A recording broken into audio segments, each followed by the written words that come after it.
and Highground's the operating company. Got it. Okay. Good afternoon, everybody, and welcome to our webinar. Today is what? It's December 9th. So we are coming up on the end of the year here. We're really excited to have you here. Today our webinar title is a practical look at AI CSRs. And as the title says, we're talking about what's working now and what's next. What we probably should have also added in the title is what's not working, because implementing AI is all about implementing things, testing them, breaking them, seeing what needs to be fixed and changed. That's all part of integrating AI into your service operations. So that is what this webinar is going to be about. We have three awesome speakers today that I'm going to introduce in just a second. Before I do that, I would love for you guys to put into the chat. You should see like a panel on the right-hand side of your screen where it says chat. I would love for you guys to put in there your name, your company, and what role you play in your company. That helps us to understand who we're talking to, and it's also good for you guys to know each other because we want this webinar to be interactive. We'd love to hear your feedback and your input as well. So without further ado, I am going to quickly introduce myself, and then I will introduce our speakers. Okay, let me just make sure I have my chat here. Okay, so my name is Kristen. I'm the head of marketing here at Hatch. I've been here for just under 3 years. You've probably seen my name in emails, blog posts. So yeah, you may or may not be familiar. Oh, and webinars, because I host a lot of webinars, but I'm really happy to be here. And usually I moderate these discussions, but I'm actually going to take a little bit of a back seat here because we have Alec on today, which I'm really excited about. So speaking of Alec, Alec, I'll let you take a second to share a little bit about yourself, but I do want to say that Alec, we love having him here. He has moderated discussions in the past. So we're just really excited to have you here, Alec. So tell us a little bit about Homepros and a little bit about yourself. Yeah, no, I appreciate it, Kristen. So I'll be really quick. So yeah, my name's Alec. I am the editor of Homepros, and simply speaking, we're a news media company. We cover the HVAC industry, now the plumbing industry as well. We publish news, a few times or throughout the week, and mostly to an audience of contractors. And yeah, I get the pleasure every once in a while of moderating things like this, and it's been great working with Kristen, being in Hatch and being a partner. But yeah, that's what I am. So I edit Homepros. We're a news company covering the HVAC and plumbing industries. Awesome. Happy to have you here, Alec. And then I would love to introduce Tim. Tim, I know you've been having a few issues with Wi-Fi, but I think we can hear you and see you, so we're good there. Tim, CRO at Hatch, obviously working. Why are you nodding your head? No. He's got here. I was like, what? Okay. Yeah. Okay. I'll introduce you, and we'll just move on. We'll move on to Rich. Okay. Tim will be back, having some technical difficulties. Rich, star of the show here, a respected operator in the space. You are working with Hatch, building out an AI first strategy, but is still centered on people. So tell us a little bit about yourself. We are excited to have you here. Yeah, sure. So Rich Jordan, CEO of Highground Service Pros, and formerly Sanford Temperature Control, Guarantee Plumbing, CNF Plumbing, now just recently rebranded to Highground. We were about 150 folks strong. We service the Northeast, New Jersey, New Hampshire, and Maine. HVAC, plumbing, electrical, and we've grown, the last 5 years, we've grown from 2 people to about 150. So a lot of growth, a lot of challenges over the last several years. Certainly a lot of work in the call center, and now working with Hatch on the voice AI. Yeah, we're super excited about that. I'm going to just quickly look in the chat here, shout out some of these names. We've got Olivia, Nick, Kla.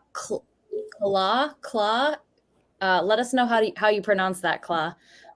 Jen, Nathan, Chase Pope. We've got Heather. We got a long list of people here. We're really excited to have you guys here. A mix of operations managers, receptionists. Who else do we have here? Quite a few people here. Lead concierge. So excited to have you guys all here. Tim, how is it looking? I think I figured it out. Awesome. Well, you came in just in time. So why don't you take a minute, tell us about yourself, and yeah. I used to think I was tech savvy until I encountered this particular piece of webinar software, which I guess defeated me. But thanks everybody for joining today. I'm excited to have this conversation with Rich and Alec. I'm the CRO here at Hatch, so I run the revenue team. I work with a lot of our customers, including with Rich. So excited to dive in and talk a little bit more about this topic. Awesome.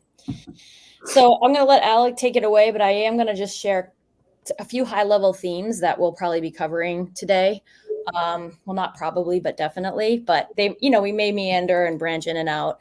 So the first one is kind of this consolidation aspect, especially because in general, in service operations, consolidation, or in any operation, consolidation is ideal. But especially now when we're dealing with AI and these these AI brains have like these little knowledge bases, and it makes it more complex when you have different AIs from different platforms. So that's kind of one aspect of consolidation. And we're going to cover, not just the operational impact, but the cultural impact of not having that consolidation.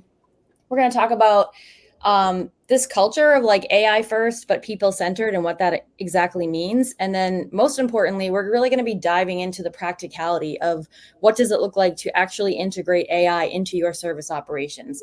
Rich will be very easily able to attest to this, but you have complex workflows among your team. And then even in one single conversation, even one call to your business, there's a million different decision branches to go down. So we're excited to be diving in. And Alec, I will let you take it away from here. Yeah, thanks, Kristen. So two housekeeping items real quick before we get started. One, so we'll get into like everything Kristen just mentioned, but I'm going to try to do it in like a chronological order. And as Rich and Tim are speaking, as we're kind of having this conversation, if there are any like questions or comments or things that you're just like really any questions, just put them in the chat. And then at the end, I'll go through and I'll like read them one by one for Rich and Tim to answer. So that's number one. Number two is that just kind of another note to consider is like, this is also meant to be really, instead of like a polished case study as like this is a finite thing that Rich and his team have done. They figured it out 100,000%. It's more so of a real-time view into how Rich and his team are thinking about it, because it is, I guess, somewhat of a recent thing. And so it's kind of an opportunity to provide sort of an on-the-ground perspective of like what it's like day to day, how it's actually going.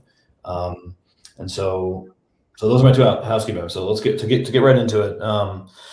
Rich, I'm gonna start with you. So from my understanding, you have recently made a pretty big bet on all this stuff. I'm going to try to limit the number of times that we use the word AI, because I'm so sick of hearing it every time I open up my phone. But you've recently made a big bet on it, and so I want to understand, to help everyone understand, what specifically have you done or are you doing? Like, what does that bet look like? Just to lay the groundwork, but then more importantly, what I'm interested in to start is, what was your thought process like leading up to that? Whether there were problems that you were experiencing, like how did this sort of come together for you to make that call? Yeah, I think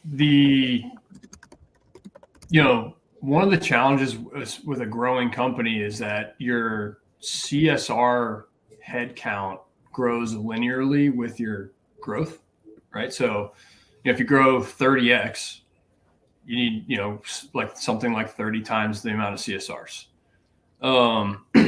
And that gets expensive. But also it's expensive from like a dollars out standpoint and wages, but also it is not terribly easy to get a bunch of CSRs to state the party line as you would like on the phones every day, every single call. It's just it takes a lot of training, and especially as you're growing the team, and CSRs are, one of the more low retention roles across one of these companies. We have high retention, but it's just hard to get everyone where you need them to be. Are they answering the phone correctly? Are they, do they properly understand the dispatch fees? Do they properly understand after hours SOPs and the trades that we do, the things we don't do, et cetera, et cetera. So it just becomes complex. And like, we definitely felt ourselves like just adding more and more mass and cost and tools and managers to the call center, which is, it's an indirect cost, right? It supports revenue generation. It doesn't actually generate revenue. So it's just like hard to stomach that after a while. So I would say, as AI became an option, I would say like I was a skeptic, because you think like this is going to sound like, the IVR that, USAA Bank has had for 10 years, right? And like nobody wants to talk to. But then you realize that like some of these tools are pretty good and they're only getting better, right? Like Hatch AI is as bad today as it'll ever be going forward. So I think like I was able to gain some confidence in what AI was able to do. And then we sort of like, we entered the shallow end of the pool first. And for me, like what that means is we used AI at first to handle our overflow calls. So handle what would have been an abandoned call. So like in lieu of going to voicemail, it goes to the AI agent. And like for us, it was like, even if AI is not perfect, it's better than me missing the call entirely. And that was how we really we built confidence in the tool, and then ultimately started to push it towards the front end of the phones to take all inbound calls. Right. Got it. So before that, because I want to get into like what specifically you did, kind of how you, I don't know, quote unquote, like ramped it up. You mentioned like you basically felt like you were getting to a point where you were adding a lot of mass to the call center. To your point, there is an indirect cost, et cetera.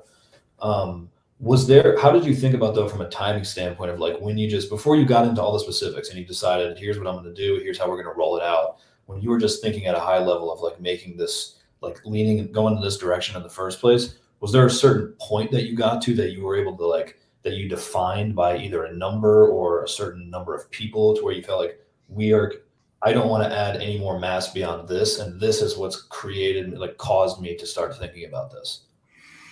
Yeah, I think if I think back to it, it was really like we were constantly like chasing perfection, and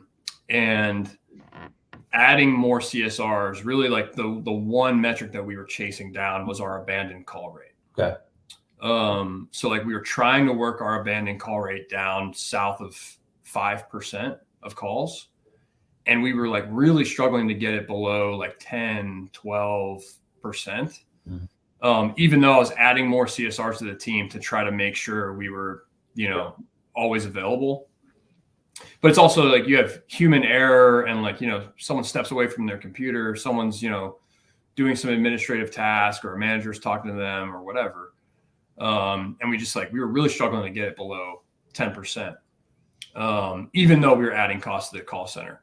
And that was why I was like, you know what, like, screw it. Like we got to at least add AI to the back end of the phones to at least be like in lieu of all these abandoned calls.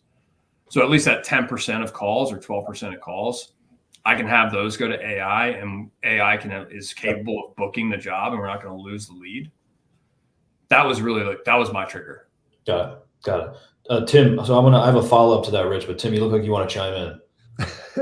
Well, I think what I'll add there is just that, I'm nodding because we're hearing this a lot, right? And I think the overall trends that kind of Rich is seeing in his business is something that we're seeing across the, almost 2,000 customers that we have from all sizes of customers, whether it's a smaller business that maybe has just one CSR, and then they're looking at the incremental cost to add in that second or third, and that's becoming a concern for them, all the way to larger companies that we work with that have maybe hundreds of CSRs and are trying to think through, and they're planning for next year and beyond, and seeing if there's efficiencies to gain. So it's a trend that I think Rich really well articulated. Right. So Rich, if I understand, now you've gotten to a point where, and I'll have you explain like the series of events and like how you went through it, but now you've gotten to a point where 100%, from my understanding, 100% of your inbound calls, like you're taking with AI. Okay. Right. So going back to what you ended on last, like you got to a point where the issue around the abandoned call rate, that was your trigger. and then you decided that night or at dinner or whatever it was, like there was a single moment when you had kind of made that decision. Like walk us through what happened from there. Did you show up to the office the next day and you kind of outlined, we want to roll it out gradually? Did you kind of like help us understand the process from that day moving forward? Yeah, like I think putting AI on the front end of the phones is like definitely disruptive and anxiety inducing. Sure. But like putting AI on the back end of the phones is like, at least in my experience, in my opinion, is like pretty easy to pull the trigger on. So I think the way we went about it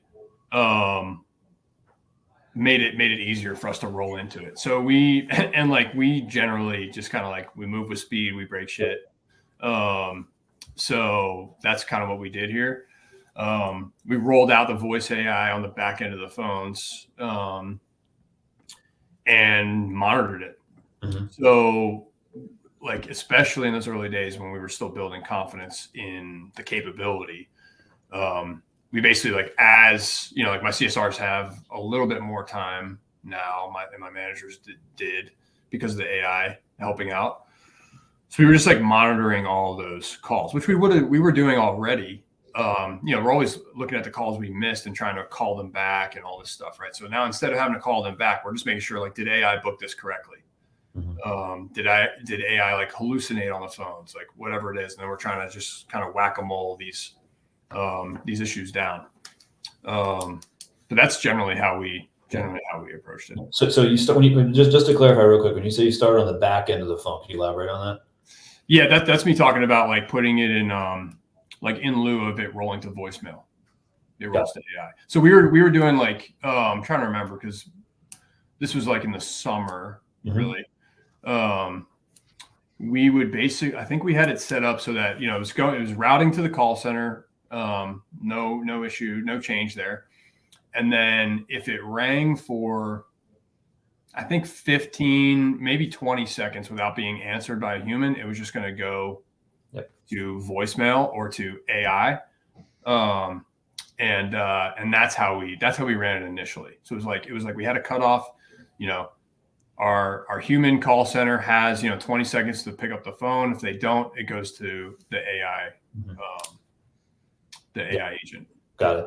And did you have any expectations for that when you guys were going into it the week before? You guys were, I'm assuming, doing some sort of prep work to ahead of rolling it out, even just for what you're talking about in the summer at first. Like, how did you think about expectations? Like, did you have any sort of I'll keep it broad. I don't even want to put any words. Yeah.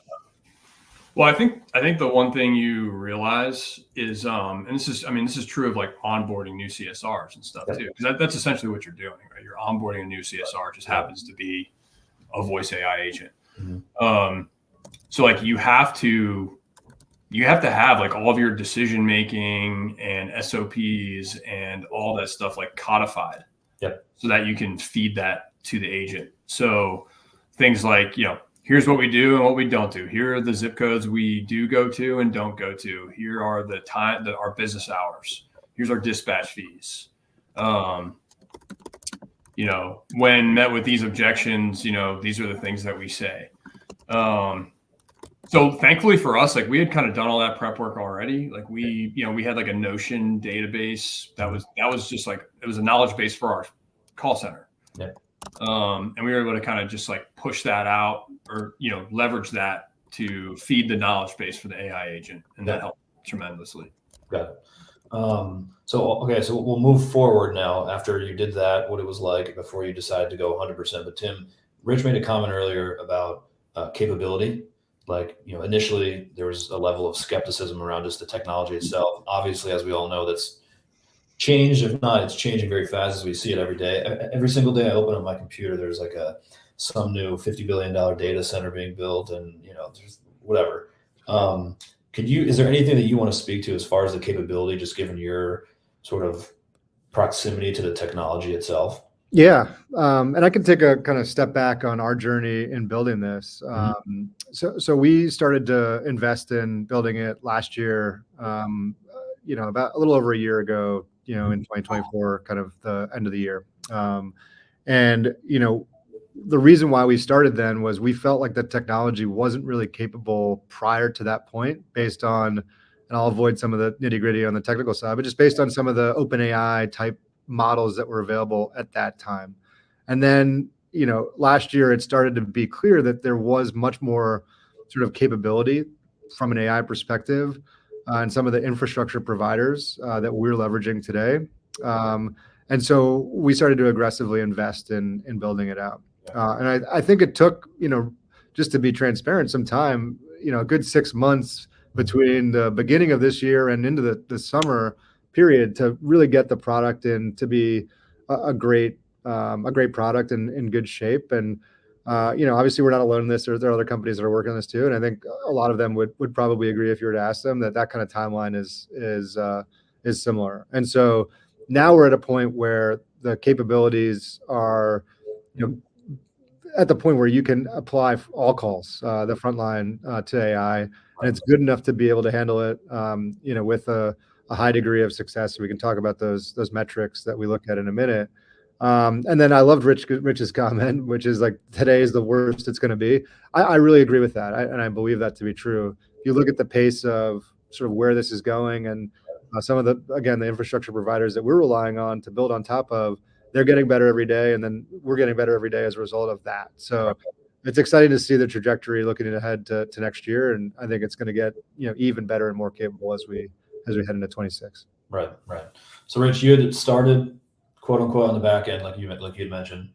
You moved through that, I'm assuming, for some period of time before you made a subsequent decision, which was, now we want to go 100%. What was the time gap, or was there I guess a second, quote unquote, trigger that allowed you to go, be like, all right, now we want to do 100%, and then I want to get into kind of what that looked like, how you guys thought about it, how you rolled it out, how you prepped. But I'll start with I want to understand sort of the timing of it. Yeah, I'd say we probably had a voice agent on the back end of the phones for I think a year. Okay. Yep. And got to a point where like we couldn't even imagine not having it on the back end of the phones, right? So critical to our call center performance. And then I'd say like the trigger really for going to the front was the evolution of the capabilities from like the set of vendors. Like it became good enough that it could do it. And we decided we try to be an early mover on it. As far as the rollout, I think like we definitely had to be cognizant of, of course you think about the customers and how are they gonna like whatever. We had sort of built confidence in that through our use of having it on the back end for a long time. But now you have to manage the anxieties and expectations of your call center team. That's where I was going. So keep going. Yeah. So like the back end of the phone's no problem. Like, it was going to go to voicemail anyway, no issue. CSRs really like it. It takes good notes. That's great. So it's a net benefit.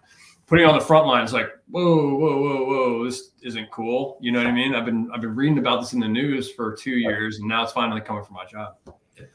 So we had to like really shepherd that correctly, meeting with the CSR. Here's what we're thinking. Here's what we're trying to do. And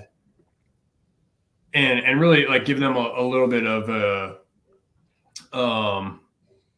confidence that we weren't just about to like nuke the entire call center.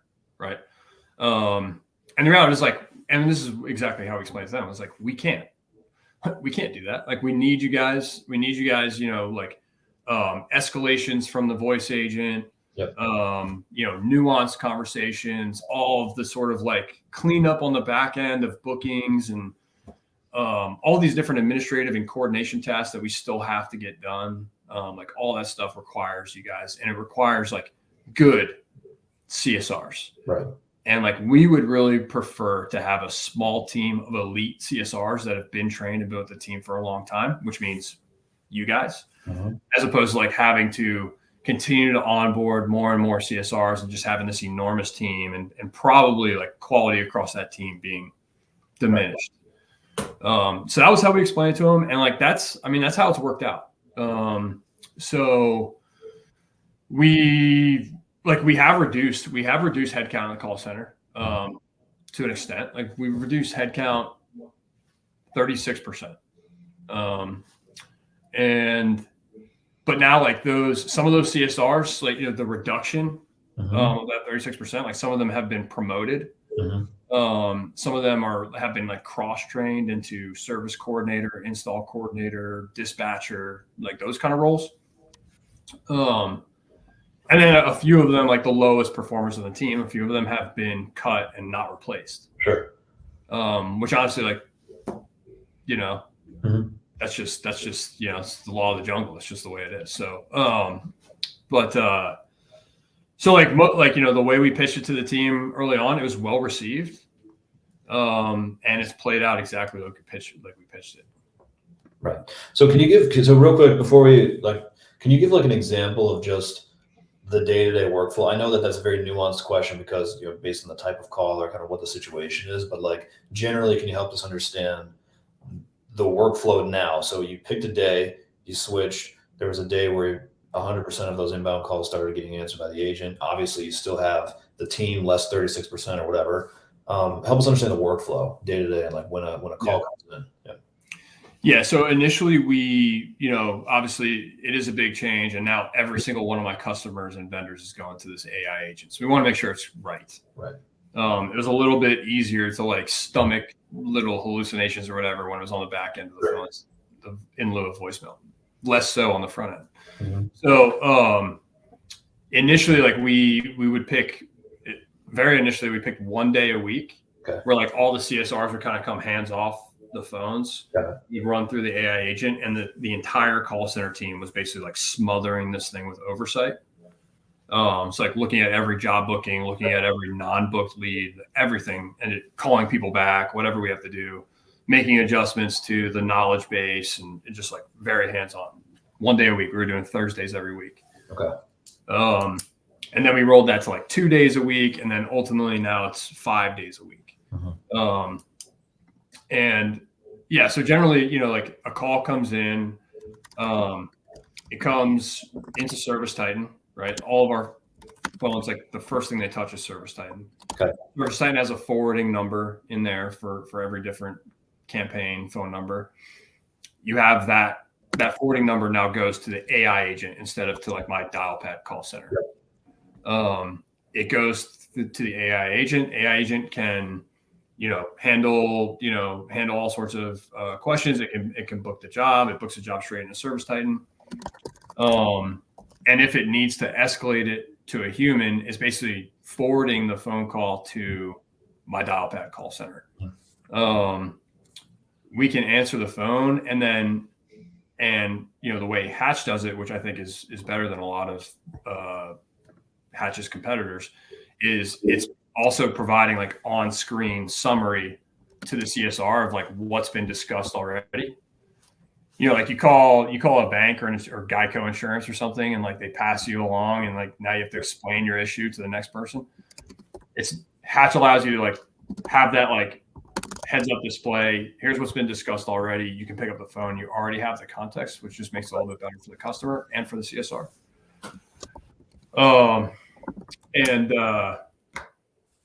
And that's generally like what it looks like.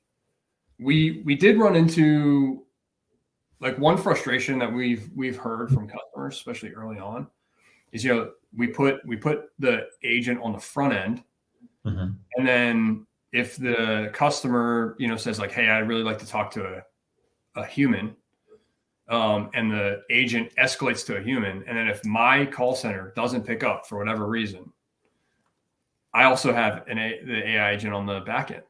So now it misses my call center and goes to the back end, hits AI again. That is like extraordinarily frustrating for the customer. So, and we messed that up a few times, whatever. We got some feedback from customers on that. And so what we did is, if it's being escalated from that frontline agent, it's kind of sending it to a isolated call center phone number that does not have AI on the back end. So even if we miss it, we just straight up miss it. that's on us. That's all our fault. But it won't like roll to AI again and just keep this customer like in an AI loop. Got it. Yep. So Tim, I have one for you, but first one more for Rich. You mentioned the situation where the front end agent would roll to the back end agent, and that creates some frustration. What else? Just being transparent. You guys have rolled this out. You started at 1 day a week. You went to 2. Now you're at 5. What were some things that didn't go to right? Like what other frustrations were there, or things that you had to kind of navigate through and figure out? Yeah. One, I mean, the AI agent does a really solid job of like handling customer escalations and nuance. So it can do a nice job, and we've used some other providers for this, over the past year and a half. Sure. And some other providers struggle with like sentiment analysis, and if you program your agent to be like a happy, energetic agent, then it's like going to be happy and energetic whether it's being screamed at or not, or whether the customer, house is flooding with water or something.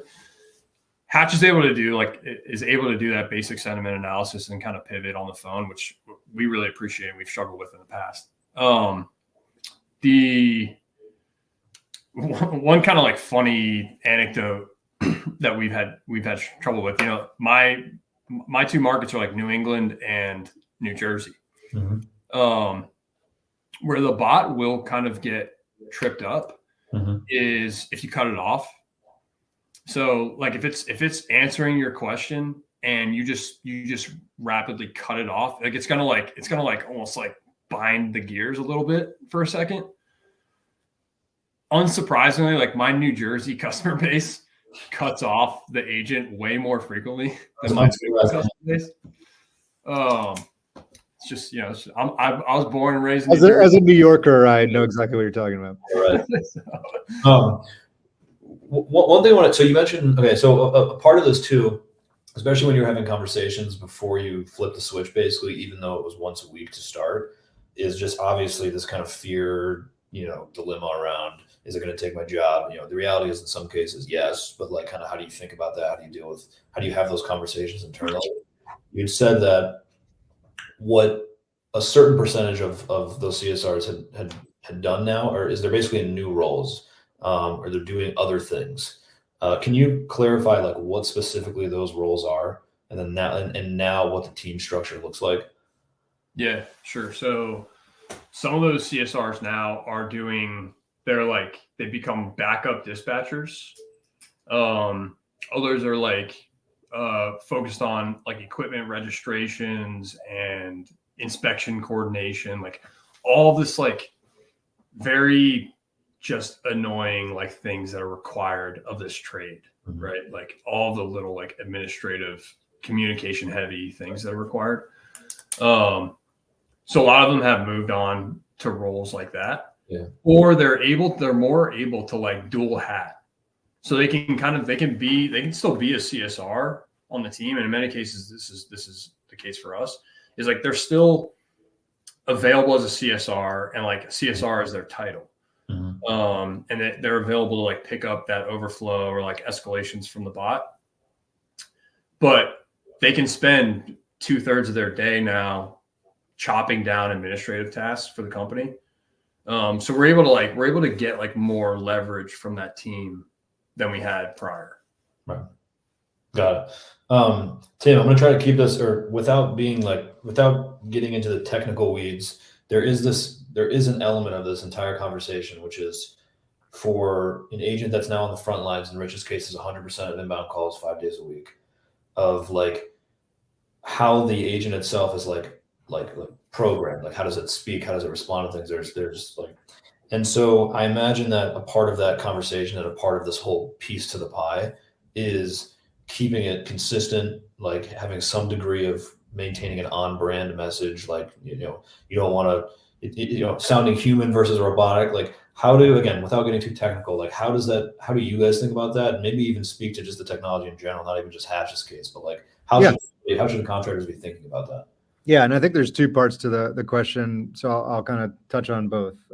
One would be that just the technical piece, and Rich alluded to like the talking over the bot and that sort of thing. So a big part of what our product and engineering team like thinks about every day is how do we like solve problems like that? How do we use the latest technologies? How do we develop our products so that we can make it, as successful as possible in all types of scenarios that a human CSR, would encounter. And there's been a tremendous amount of development in that area outside of our company, like with products that we're leveraging. So I think like that problem actually about the talking over, like we see a path to solving that with some of the technologies that we're leveraging and the improvements they're making. And so we have plans to like deal with that. Any of the other kind of things that are more technical in nature, it looks like there's a path to chip away at those, which is exciting.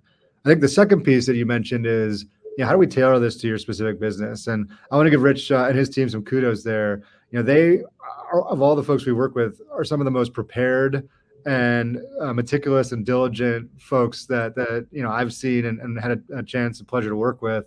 I think Rich mentioned earlier this Notion document they have, which is like all of their SOPs written out. So effectively, what's cool about AI, and if you've ever used ChatGPT or Copilot or something like that, you kind of have maybe seen this, but you can give it what's called a prompt, and you can say, hey, I want you to act in this way, right? And so we do the same thing in our product, and there's more involved. I won't go into too much detail, but effectively, we were able to leverage all of the SOPs and the documentation and the ways that Rich trained and trains his CSR team, and we take that and help develop that into the prompting that we're using in our product to enable the agent to answer different scenarios in the right way. And that's actually, and Rich and I were actually on a call earlier around this. So that's a big part of it. Like you want to make sure that you get that right and work collaboratively, together to make sure the agent's prompted correctly.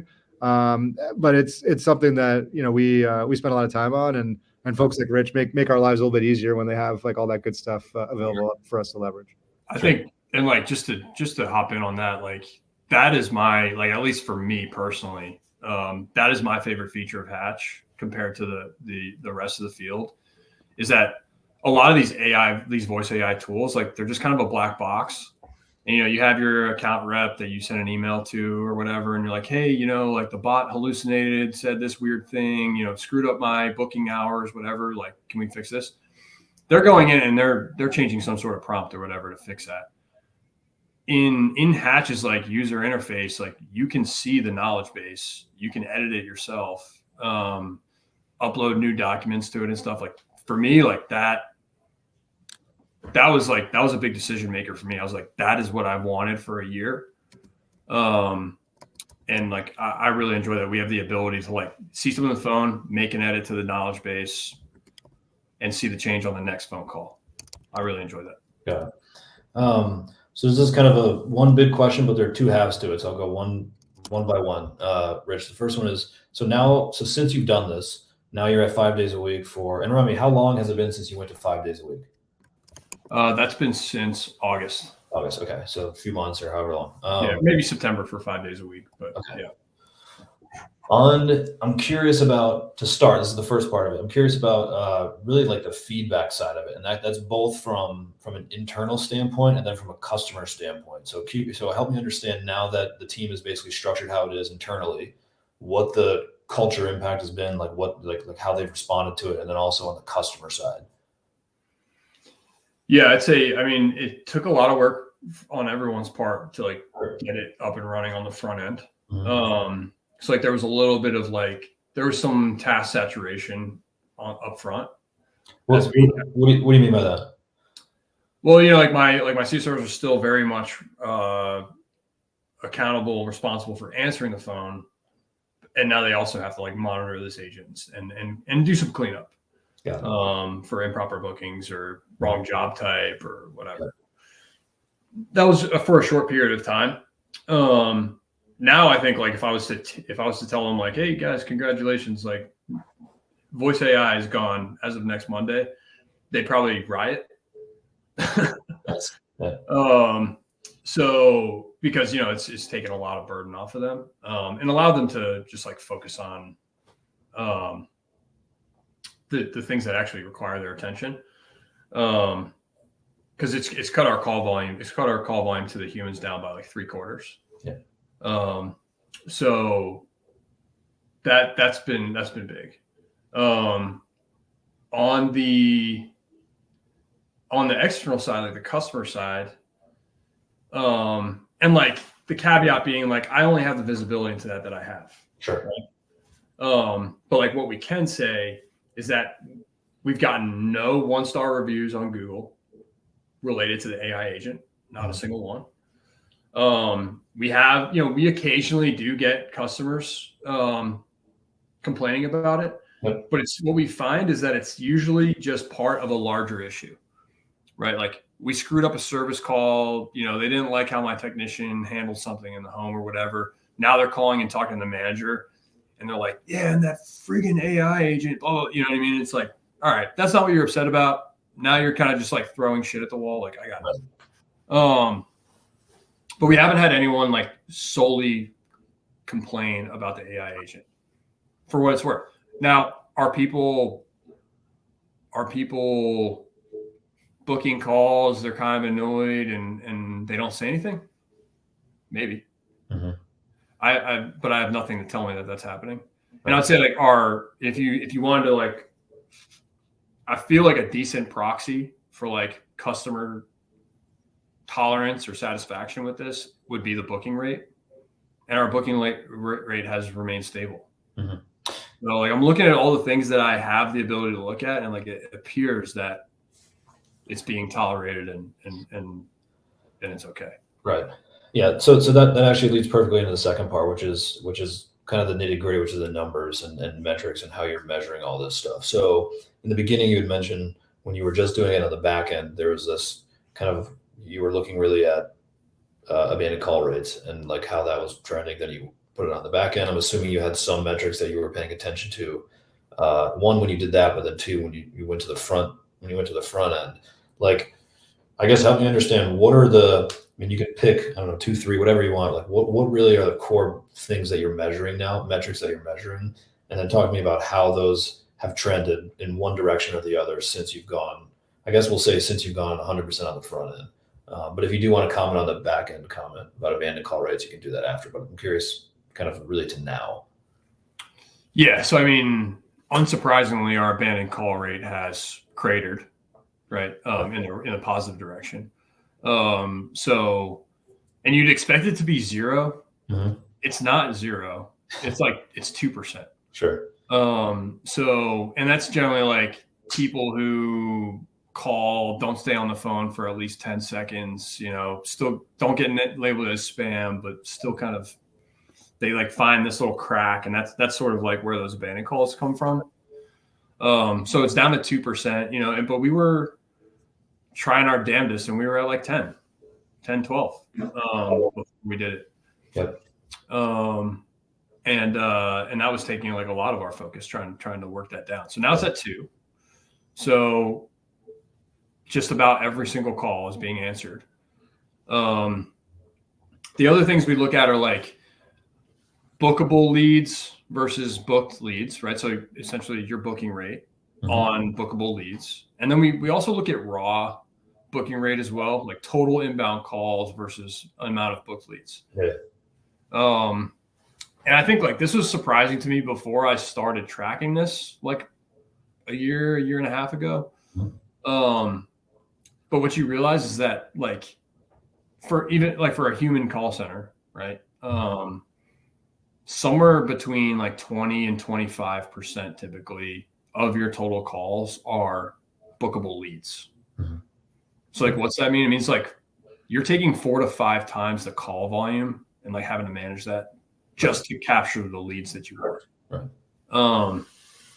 So we look at raw booking rate as well. Yeah. And those things, I mean, you don't have to share numbers if you don't want to. I'm gonna, it would be cool, but like trending wise, how have those things gone? I guess since September. Yeah, pretty stable. I mean, like there's some noise in the data a little bit, right? Because we were like abandoning calls before. Yep. And now AI is taking all of the calls, including the calls we would have abandoned, and there's some noise there. But generally, like what we're seeing is Hatch is on raw booking, is booking like just south of 20% of total calls. And like we would, depending on the month and the volume and the mix of calls, like we were anywhere from like 20 to 24. Sure. On a smaller call volume because we were missing 10% of them, right? So pretty close. Hatch has like a solid call center is going to book like 85% of leads. Right. Hatch for us has been booking like 81. I mean, most call centers who aren't like operating at peak efficiency are booking like 60, Right. something like that. So Hatch is booking 81% of leads for us on the bookable leads. I've got a couple little nuggets here, some numbers. I think maybe surprisingly is that like the average call time is about the same. So it's like a little over 3 minutes, like kind of 3.5 minutes on the phone for AI. That was about what my CSRs were doing as well. So it's not getting, like that tells you like, all right, it's not getting in some weird loop. It's not like asking too many questions. You know what I mean? It's pretty 3.5 minutes is pretty efficient for a book. Right. Booking. And Hatch is doing that. Yeah.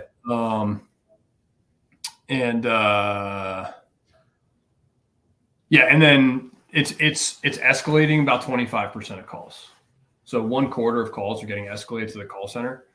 So like I still need CSRs. I still need people to answer the phone, but it's 1/4 of the volume that it was, 6 months ago. Right. Cool. That's helpful. So I know I'm trying to be cognizant of time, but one thing, kind of one sort of looking forward comment, and then Tim, if you want to chime in too, and then we can move into, there's one other thing I want to do, then we can go to the Q&A so we can kind of address what people had said. But so looking ahead, so your like series of events, so to speak, has been like you went from implementing this technology on the back end, you then made the decision to bring it forward and start with 1 day a week, 2 days a week. Now it's 5 days a week. All the inbound call volume is now being handled by an AI agent. As you look into next year, I know we're kind of in this period where people are looking forward and trying to figure out, or think about the year. If anything, what are you thinking about like going forward? Is it really refine everything you're doing now? Is there some sort of other thing or some sort of other implementation that you're looking at? Help me understand how you're thinking about next year. Yeah. I think we're really just looking to refine it right now. Just continue to refine, continue to execute. Like every day, every week, we're able to like force that escalation to human rate down even further. So yeah, I think we continue to refine and we continue to look for alternative ways to employ the CSR team that we've got. Because like at this point, we've culled that CSR team down to like solid people that we don't want to lose. Right.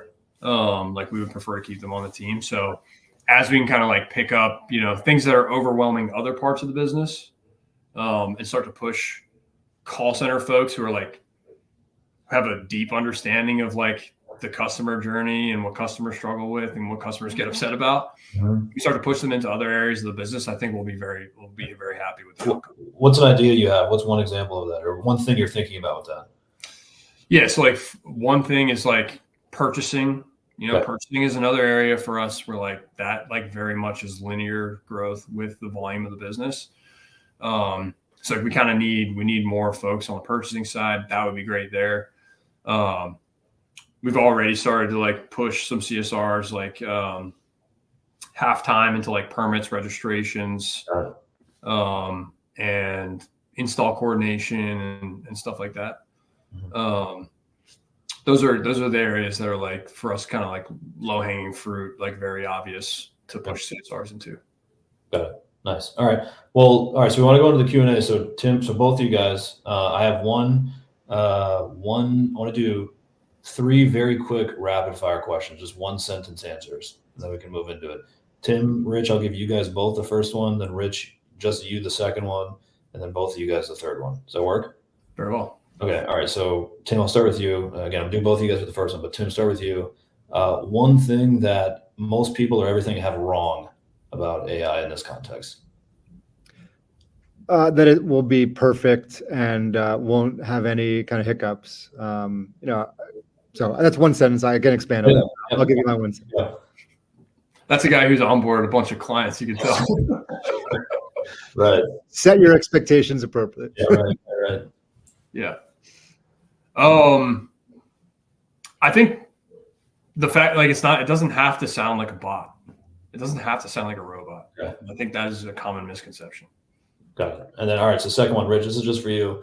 One thing that someone could literally, within the next week or so, go take away from this and implement, or some nugget that they can actually go run with. I think one thing that's worked for us is, and like different contractors see it different ways, is we are very upfront with the customer on the other end of the phone that they are talking to a digital agent. Okay. And there's reasons for that, but I think that's important. Yeah, done. All right, then lastly, and this is the most important, Tim, I'll start, or actually, Rich, I'll start with you. Elf, The Grinch with Jim Carrey, or Polar Express? This is me. Yeah, actually, Tim, you go first. Well, I've got a 6-year-old and 8-year-old, and I think Elf is at the top at the moment. A good answer. I'm going Grinch. Nice. Can't go wrong. All right, those are my rapid fires. We can go in the Q&A. Kristen, you seem like you want to say something. No, I wanted to. Well, I'm gonna just pop up the poll, and then I'm also gonna share, because there's like 3 locations for where questions live right now. So first of all, I'm gonna just quickly launch this poll. This is for if you. Oops, sorry. Start polling. Okay, you should see something on your screen. So if you want to get in touch with any of us, whether it's Hatch, or if you have questions for Rich, or if you want to get in touch with Alec from Homepros, the options are there. You can choose one or all 3. If you're a current Hatch customer as well, you can also raise your hand, and we'll make sure that your account manager reaches out to you. So that poll is going to be up. And then, I think let's go through the questions. There are some that were already answered. Tim, you did an awesome job answering questions in the chat. I would love if we have time to kind of breeze through those as well, just so that other people can hear what those questions were, because they were great and they were good answers. So let's see how many we can get through. And then we'll start with the chat tab, and then there's a Q&A tab, and then there's an answered tab, because there were some questions that were already answered. So I'll keep you on track, but yeah, take it away, Alec. All right, so we're going to do, all right, I think I followed you there. We're going to start with the chat. So from the first one I'm seeing, let's see. Nathan's question says, I'm curious, Rich, what abandoned call rate normalized to after implementing AI? I think you mentioned that was 2%. Yep, 2%. Right. Got it. Okay. And then we have another one. Stephanie says, as a small business owner with 2 CSRs, I wonder if AI would be necessary, or maybe just AI during our peak seasons. I think so. So I think as a smaller team, it's actually more important. One, your abandoned call rate is like probably more susceptible to increasing during peak. Yep. So you can at least grab all those. And then it's probably more likely that you need your CSRs dual hatting as like some of these other like office manager, accounts payable, whatever. And like you can kind of enable that through having the AI bot as a small company. Got it. So there's a follow-up from Stephanie as well. And then is basically, as far as back end, wouldn't that be similar to a customer leaving a voicemail? CSRs basically still have to call the customer back to schedule service. No, because the AI agent can book. Got it. Can book right in your system, and you might lose that customer to your competitor before you're able to call them back. So at least the bot can handle it. Yeah. There's one where similar, or on the back end point, I haven't considered running it on the back end. What kind of options will the AI be empowered with? Because we're gonna have to think through. I guess take that however you. Yeah, sure. It's able to book service calls. It's able to, this is great for like weekends and after hours as well. Mm-hmm. So like it can still book. It's looking at the capacity in your service time and booking in accordance with that. And if it has like some administrative thing, then it can basically take down, take a note from the customer, and shoot it over to the admin team for action in the morning, something like that. Yeah. You had talked through this. Basically it was kind of, what is the process from front end AI to agent? Like what is the entire I guess I'm taking this as from the AI agent to CSR, but I think you can clarify that if you'd like, but I remember you, I think, explaining that maybe after this person asked the question. Yeah, I think we did. Just quickly, Yep. basically, like there is like a heads up display summary of the call that's occurred so far with AI agent, and that's pushed over to the CSR so they know what they're walking into, and the customer doesn't have to repeat themselves.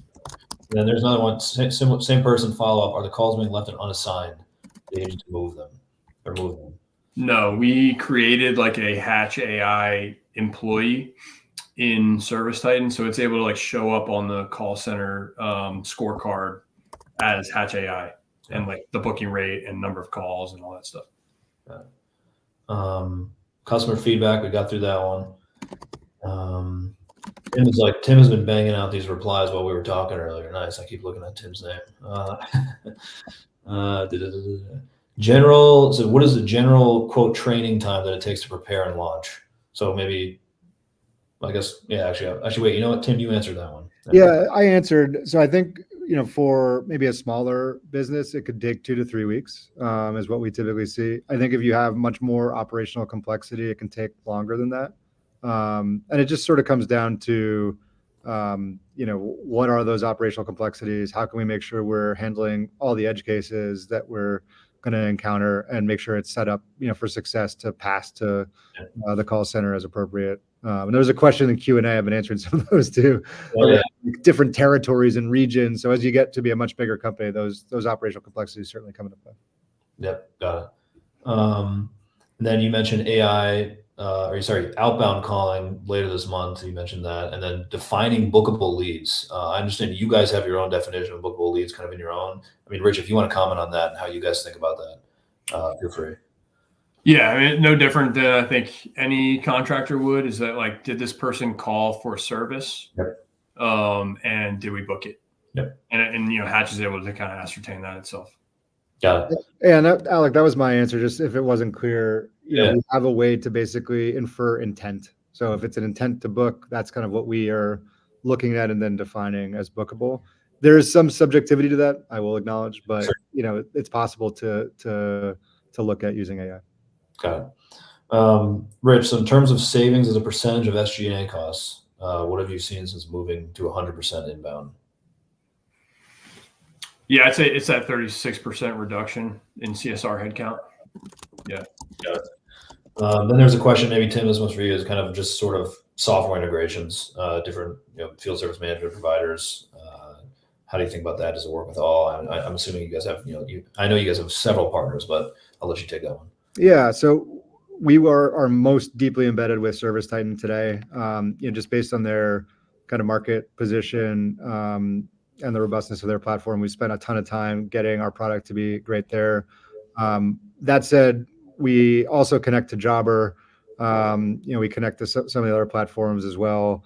We're looking at expanding and deepening our integrations for different platforms like a House Call Pro or a Jobber, that sort of thing. As well as other things that are less relevant maybe for this audience, but like Salesforce. So definitely those are areas that we're looking at. And, if you're on some of those platforms, let us know. And, we'll certainly keep your info and let you know once we're a little further in there. Got it. All right, I'm going to try to go rapid fire through. There's 4 in the questions, but we're going to go really, really quick. So Tim, there's one that just came in. Commercial contractors or only home service, sort of residential focus? So we're pretty focused on residential right now, just based on kind of the volumes that you typically see. That said, I'm interested in learning more about commercial, and if there's I think from like the voice perspective, there could be an interesting need there depending on volumes. But those typically skew a bit to be more like sales focused, where if it's more of a sales conversation, you may default to wanting your sales team on that call. But that's just I could be wrong on that. Yeah.